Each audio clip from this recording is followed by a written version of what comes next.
The Game of Life and How to Play It by Florence Scovel Shinn. Chapter 6, Casting the Burden, Impressing the Subconscious.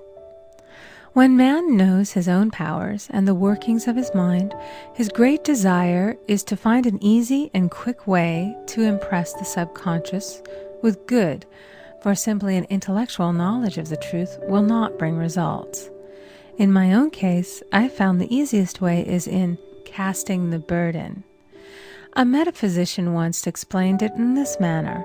He said, "The only thing which gives anything weight in nature is the law of gravitation, and if a boulder could be taken high above the planet, there would be no weight in that boulder." And that is what Jesus Christ meant when he said, "My yoke is easy and my burden is light." He had overcome the world vibration and functioned in the fourth dimensional realm, where there is only perfection, completion, life, and joy. He said, "Come to me, all ye that labor and are heavy laden, and I will give you rest. Take my yoke upon you, for my yoke is easy and my burden is light." We are also told in the 55th Psalm to cast thy burden upon the Lord. Many passages in the Bible state that the battle is God's, not man's, and that man is always to stand still and see the salvation of the Lord. This indicates that the superconscious mind, or Christ within, is the department which fights man's battle and relieves him of his burdens. We see, therefore, that man violates law if he carries a burden, and a burden is an adverse thought or condition, and this thought or condition has its root in the subconscious. It seems almost impossible to make any headway directing the subconscious from the conscious or reasoning mind, as the reasoning mind, the intellect, is limited in its conceptions and filled with doubts and fears. How scientific is it then to cast the burden upon the superconscious mind, or Christ within, where it is made light or dissolved into its native nothingness? For example, a woman in urgent need of money may light upon the Christ within, the superconscious, with the statement, "I cast this burden of lack on the Christ within, and I go free to have plenty." The belief in lack was her burden, and as she cast it upon the superconscious with its belief of plenty, an avalanche of supply was the result. We read, "The Christ in you, the hope of glory." Another example. One of my students had been given a new piano, and there was no room in her studio for it until she had moved out the old one. She was in a state of perplexity. She wanted to keep the old piano, but knew of no place to send it. She became desperate, as the new piano was to be sent immediately. In fact, was on its way, with no place to put it. She said it came to her to repeat, "I cast this burden on the Christ within, and I go free."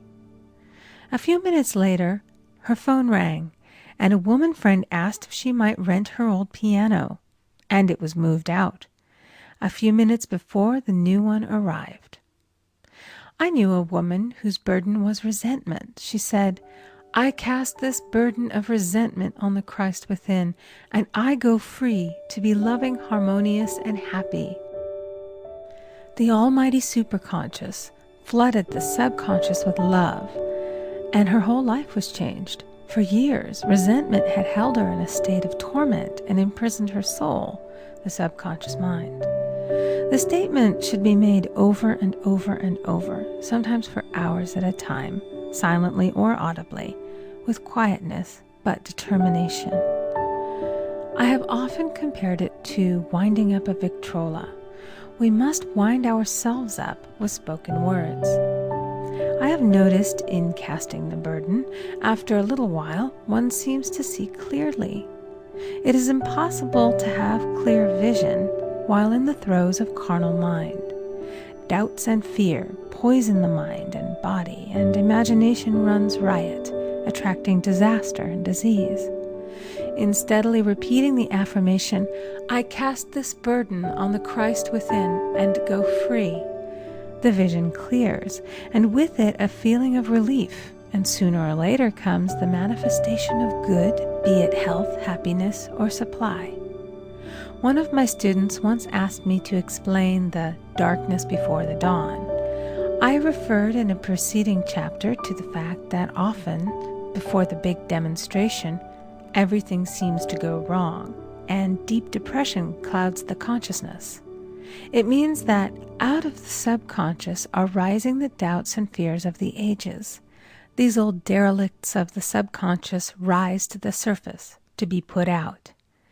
It is then that man should clap his cymbals, like Jehoshaphat, and give thanks that he is saved, even though he seems surrounded by the enemy, the situation of lack or disease.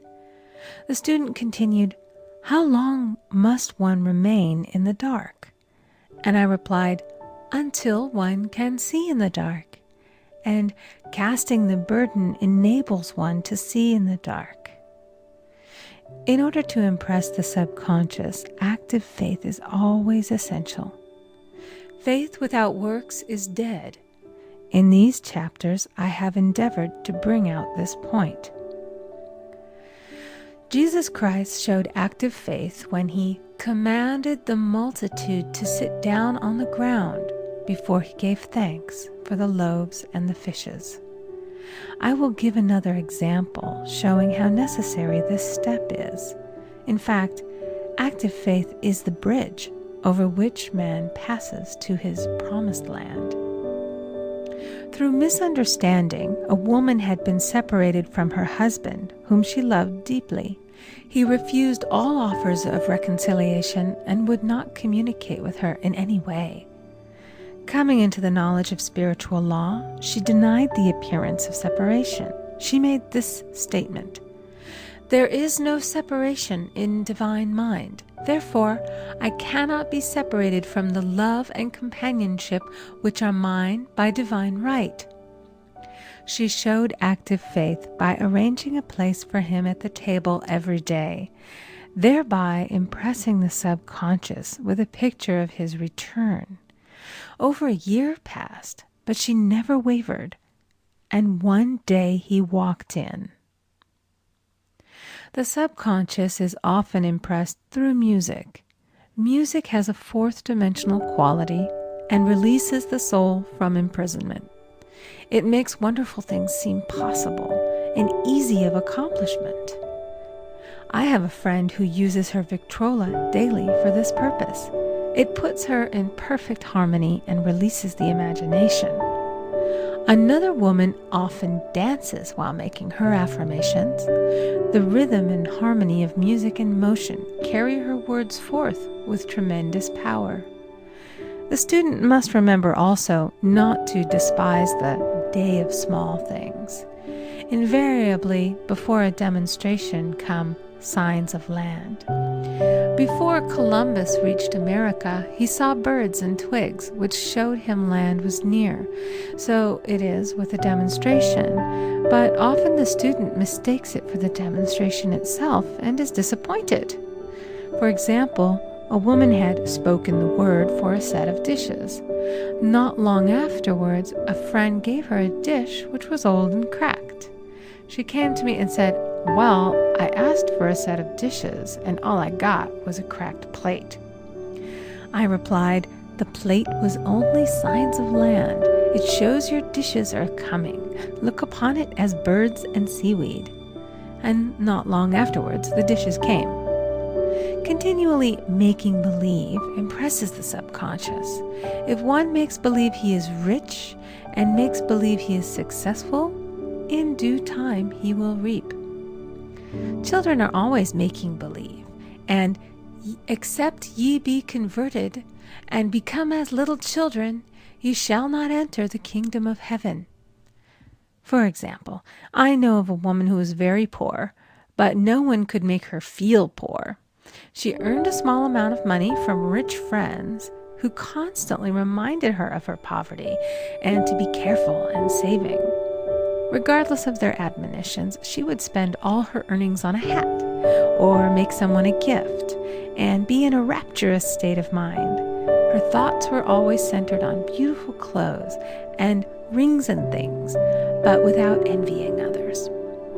She lived in the world of the wondrous, and only riches seemed real to her. Before long, she married a rich man, and the rings and things became visible.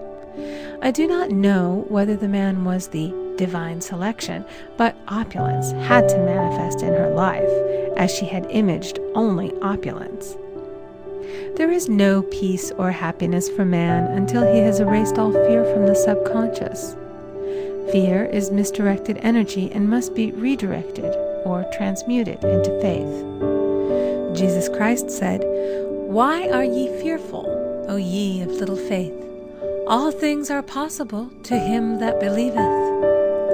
I am asked so often by my students, "How can I get rid of fear?"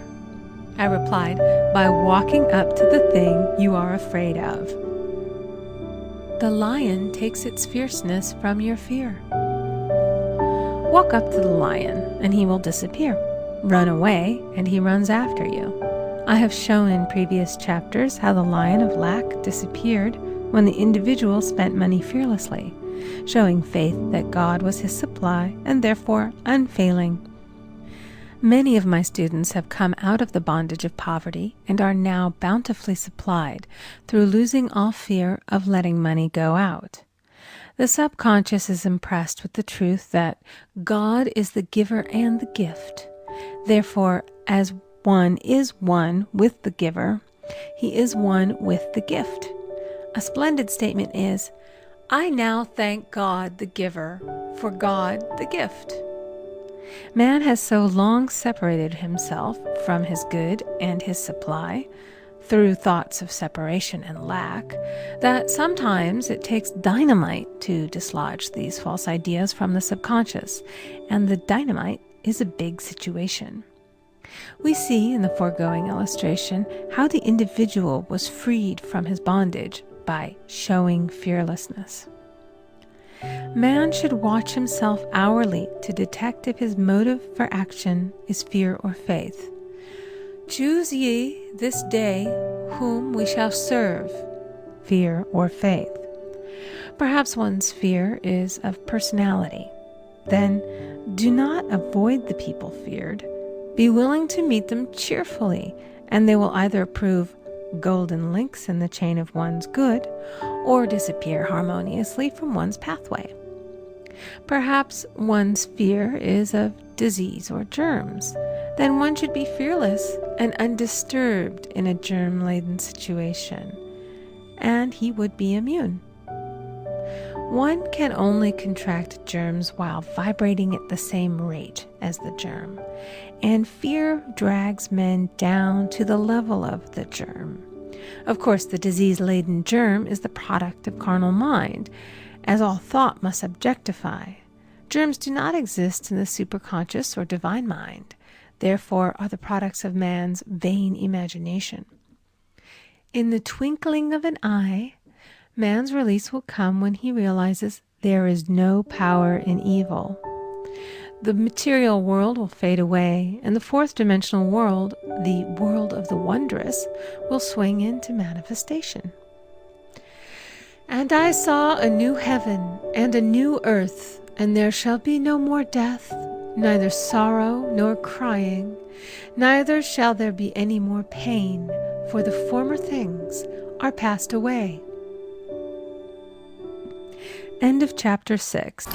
Thank you so much for listening. Please subscribe to my channel. It will mean the world to me.